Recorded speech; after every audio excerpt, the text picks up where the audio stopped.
Hey, Bright Lights, welcome back to the Space Doctor series in the architecting community. This is your place to learn about the science behind design for well-being, whether you are a design professional or just somebody curious about how to make the spaces that you live, work, and play in a little bit better. My name is Angela. I'm an architect, feng shui practitioner, and someone who spent my whole career doing research on this very topic, which is otherwise known by the name Salutogenesis. And to make this fun and easy to understand and not flood you for information, I use this deck that I've developed called my Salutogenesis card deck. No surprise there. And the deck has two parts. The first part, foundational concepts, deals with science behind how our bodies, minds, and spirit are impacted by the world that we live in. And the second part of the deck deals specifically with how we can cultivate well-being. It is the 5 aspects of salutogenesis, 5 separate theories that comprise this. I've also mapped these onto the 5 feng shui elements, unsurprisingly, because everything is interrelated. These two things pair so well. There really is a profound connection between it. It's not just a bunch of woo-woo concepts with feng shui. There's real science that is validating a lot of what we learn from feng shui. So I like to bring that in as well. So how do we do this? Every week I draw a card from each part of the deck. This gives us a variety of combinations, a different way to talk about it, things that may seem on the surface like they may not be related can be tied together. So let's go ahead and get started. The card that I drew from the foundational concepts part of the deck is the environmental exposome.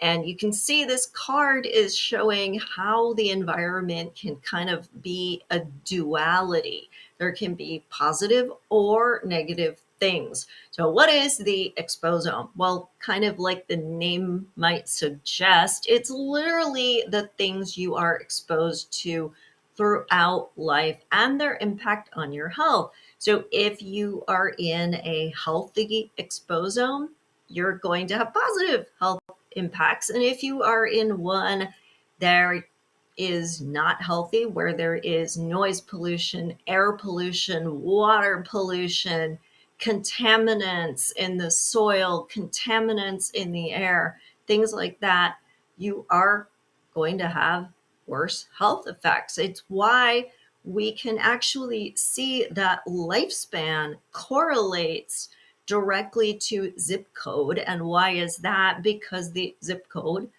contains the environmental aspects of the exposome. Now, exposome has a socioeconomic component to it, which is a different card. And this card that we're looking at today is simply the physical environment.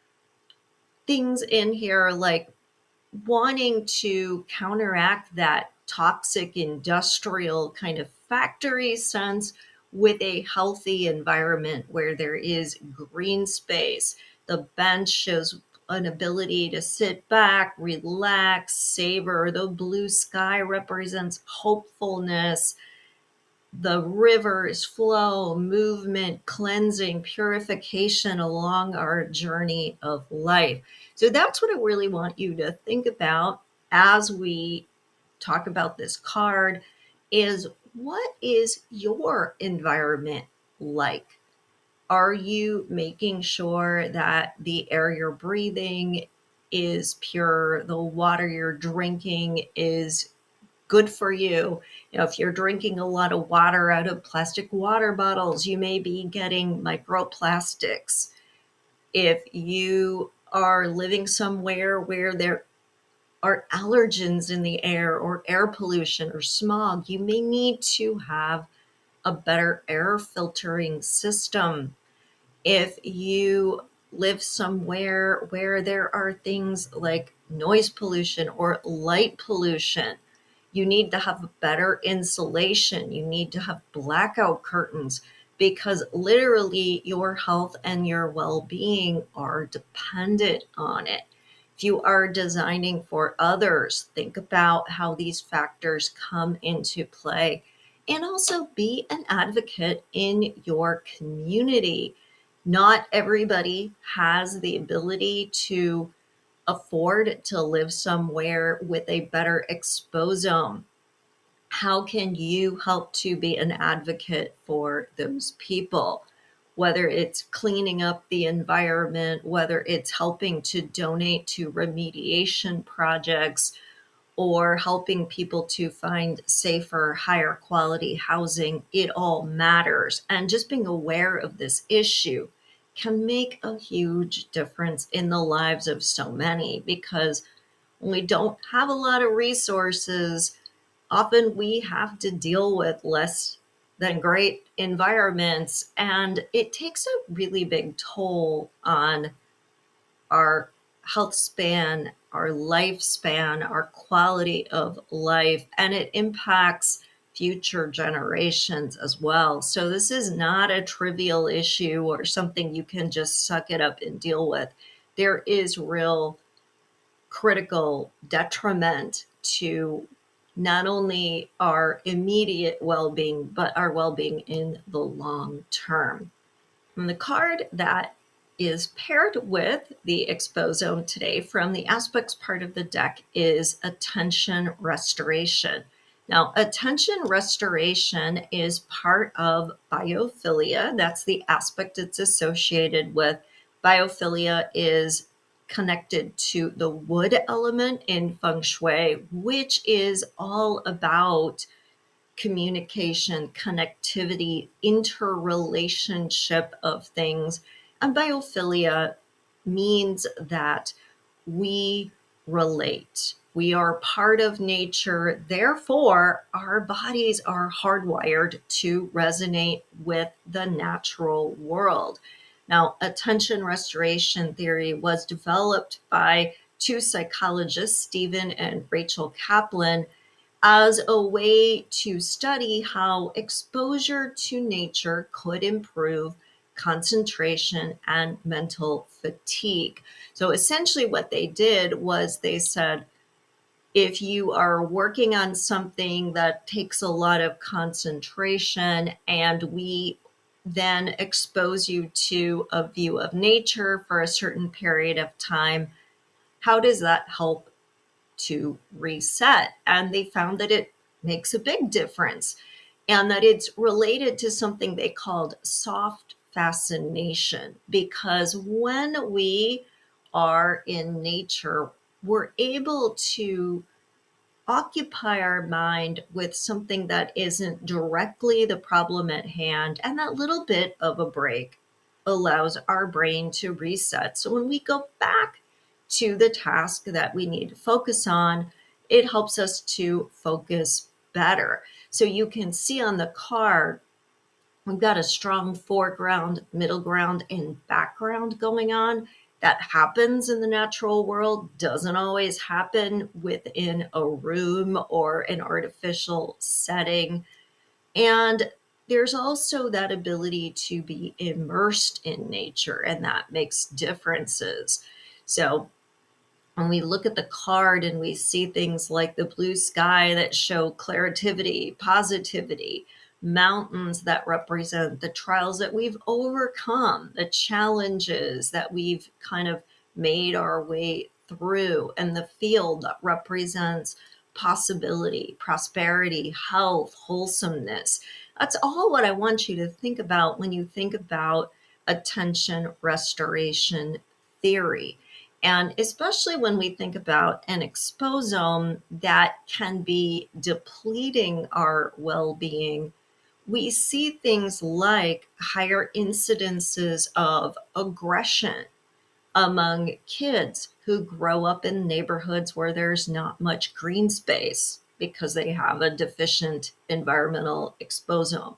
We see higher rates of things like ADHD. The two things are connected that way. By introducing some more nature to the space, we are then able to counteract and remedy some of the problems in a more negative environmental exposome.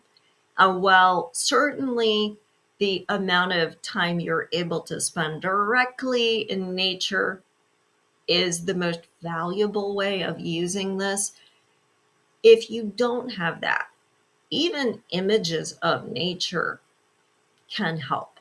So think about things like artwork that depicts nature, super graphics, which often are photos or other illustrations that take up maybe a whole wall.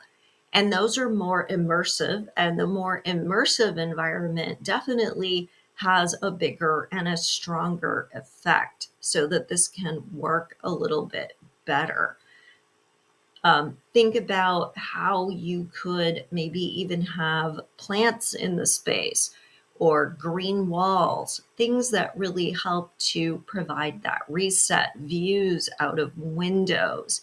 So if you work from home, you may want to make sure that your home office has a view to the outside and that you schedule regular breaks where you take time to look away from the screen and off into the distance and really take in that view for a few minutes. Doesn't take much in order to reset. Make sure if you have kids that their classrooms have windows and that they are getting regular outdoor time even in the winter. That makes a huge difference. While you are inside, if you are somewhere that doesn't have windows, you might want to consider having the background screen on your computer be of an image of nature that has a strong foreground, middle ground, background so that it is a little bit more immersive, and take some time to look at that. You can cut out images that you like and you can have them where you can look at them, because we don't always want to look at screens. So maybe you have something that is portable, but still an image of nature that you can take with you and have that. It's not going to be as effective, but it's better than nothing. When you're designing spaces, certainly it is important that rooms have not only windows, but think about easy access to nature. Can I get outside? Or is it so difficult to get outside that I really can't go there? Does it require going through a lot of security doors, or available for me that is easy to get to? So I'm more likely to use it, more likely to take that break. Or can you design a respite room? It could be a small space, something like a closet, even, that you simply have a nice image of nature, soothing sounds. Maybe there's even some artificial plants if you can't get access to natural light, but it's a place to go where you are taking a break from whatever it is you're doing and you're in a very immersive environment for a few minutes to help you reset. It is a very powerful way to restore concentration in our modern world. We have so many micro interruptions bombarding us every day. Our phone has a million different things that it's notifying us of all day long. Social media is constantly pinging us, demanding our attention. Our work emails are going off 24 hours a day. So it's very easy for us to have very limited attention in the modern world. So it's very important then that we take that time to reset. And you'll notice that it has a huge difference in your productivity, your ability to concentrate and focus.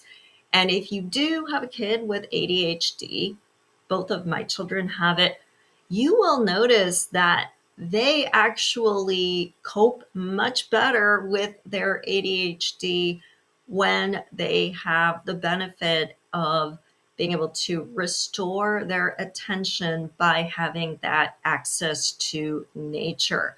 So I hope this helped. If you liked this content, if you want to learn more, remember to like and subscribe.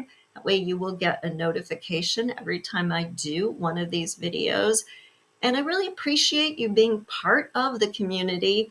So make sure that you leave me a comment. Let me know if you've played around with any of the suggestions I've had, what you're noticing is different, and how it's helping you. See you next time.